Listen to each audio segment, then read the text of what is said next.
Você se lembra do ensino primário, quando os professores de ciência diziam que haviam 9 planetas no Sistema Solar? Pois é, nessa época Plutão ainda possuía o status de planeta.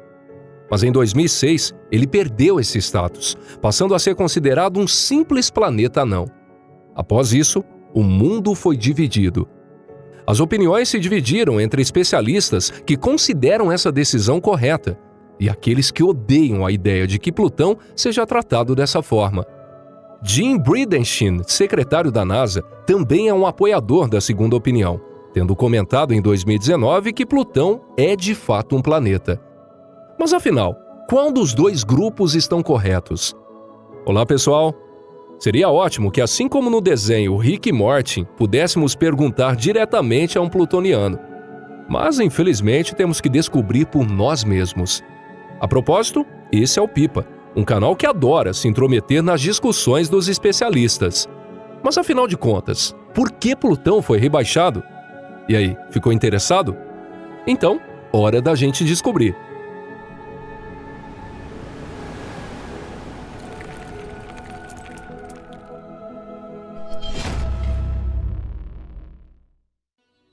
A descoberta. A descoberta de Plutão é uma história digna de um filme. Um cavalheiro americano, amante da astronomia, Percival Lowell. Tudo começou com ele. Lowell construiu um observatório com seu próprio nome e declarou que descobriria o planeta X. Após a descoberta de Netuno no século XIX, os astrônomos estavam certos de que havia mais um planeta gigante nas extremidades do Sistema Solar, no exterior de Netuno, e que poderia ter influências em seus comportamentos. A pesquisa do planeta X foi confiada a um talentoso jovem chamado Clyde Tombaugh. Tombaugh possuía grande interesse no céu desde a sua infância, mas seus pais agricultores não tinham condições de lhe dar uma educação adequada. Sendo assim, o autodidata Tombaugh criou sozinho um telescópio, utilizando partes do virabrequim de um velho Buick e de um separador de cremes de leite. Esse foi puramente um produto de sua tremenda curiosidade. Utilizando esse telescópio, o aprendiz de astrônomo desenhou a superfície de Marte e Júpiter com detalhes e os mandou para o Observatório Lowell. E a resposta que ele recebeu então foi um convite para o tal observatório. Assim, o pobre jovem de Kansas foi parar na frente de um instrumento de medição chamado Blink Comparator. Esse é um dispositivo que captura o movimento de um objeto celeste, fotografando a mesma área do céu em diversos horários e comparando as imagens. Tombaugh se dedicou totalmente em seu trabalho, trabalhando cerca de 14 horas por dia. E ao revirar uma montanha de imagens, além de descobrir cerca de 100 asteroides, ainda encontrou novos cometas e dezenas de estrelas variáveis. E em 1930, o misterioso planeta X finalmente apareceu. A propósito, o nome Plutão não foi sugerido pelo seu descobridor, mas por uma garota inglesa de 11 anos que adorava a mitologia romana, chamada Venetia Burner. Dizem que, como recompensa pela sua ideia, ela recebeu 5 libras de seu avô, que era bibliotecário na Universidade de Oxford. Assim que seu avô contou essa ideia para seu amigo e professor de astronomia na mesma universidade, esse rapidamente contatou a equipe do observatório. Inesperadamente, a pequena garota conquistou uma modesta honraria. Falando nisso, vocês se lembram que pedimos que vocês pensassem um nome para uma nova galáxia? Não percam tempo. Quem sabe em um futuro próximo, alguns de vocês podem ser honrados como nomeador de uma nova galáxia. Exatamente como uma pequena estudante, que se tornou responsável por dar nome ao famoso corpo celeste e gravar para sempre o seu nome na história. Agora, voltando ao talentoso trabalhador, Clyde Tombaugh. O que aconteceu com ele depois? Após a sua morte, uma parte de suas cinzas foram colocadas a bordo da sonda New Horizons. E posteriormente, essa sonda foi a primeira a conseguir se aproximar de Plutão, se tornando a base para pesquisas mais detalhadas.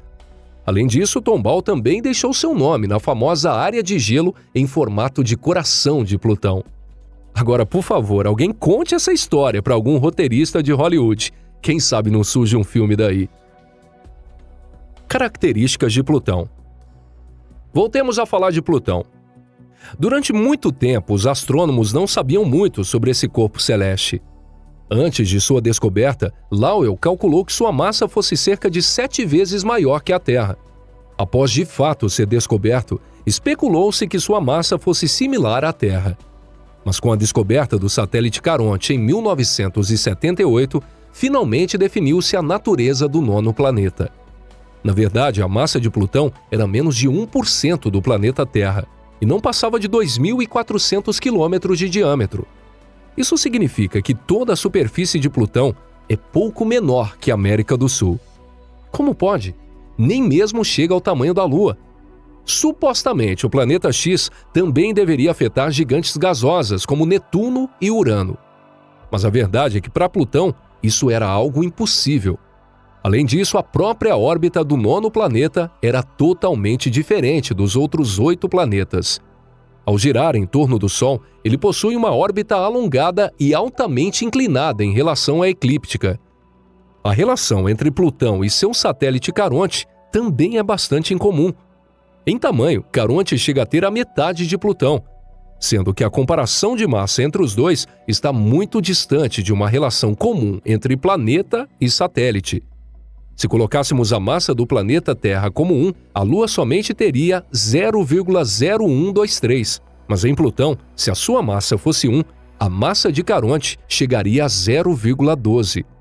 Ou seja, Caronte é grande demais para ser um mero satélite. Plutão e Caronte estão muito próximos um do outro e giram em torno de um centro de gravidade em comum. Dessa forma, Caronte não somente possui grandes influências sobre a órbita de Plutão, como também é a causa pela desordem em seus movimentos. Ainda por cima, como Caronte incorpora uma parte da atmosfera de Plutão, uma área semelhante a uma mancha se formou em sua superfície.